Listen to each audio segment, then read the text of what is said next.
Hey, Facebook friends. I promised I would post a video every day for the month of September for interstitial cystitis awareness. Well, here I am. Good morning. Hello, everybody. Today, I want to say September 1st, the beginning of the month for interstitial cystitis awareness. I've talked about the acid on the bladder, but I've not talked about swelling up like you're 9 months pregnant, being out in public and having some little old lady say, "Oh, when's your baby due?" Very embarrassing. Very, very embarrassing. I've not talked about how it affects your spouse. I've not talked about how it affects you mentally. It affects your spouse in so many different ways because your life changes. Your sex life changes. You don't have one. Because of the pain. It's very difficult. Your home life changes. You're not able to be the wife that you were. You're not able to stand in the kitchen and cook a meal. There's just so many things that you can't do that you did before. You have one good day, you're down for 3. You have one good week, you're down for 2. I took it upon myself to take a vacation to California for 3 weeks. Was down for 2. Went to Florida, came back, was down for 3. Sometimes you just have to push through that and do it anyway.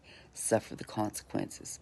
Excuse me, I'm drinking coffee. I'm just up. I haven't even got ready yet. It's football Saturday. It's Tennessee football time. So I'm all excited about that. This disease has even taken some of my joy away for that. I live for Tennessee football. Yay me. Win, lose, or draw, I'm a diehard Tennessee football fan. So, I gotta have my coffee. You lose friends. I think that's the one thing that hit me. You really find out who your friends are. I've laid in this house since 2012. It's when I became disabled. And I can count on one hand the people that have been here for me. To help me, to call me. Do you need anything? Can I do a load of laundry?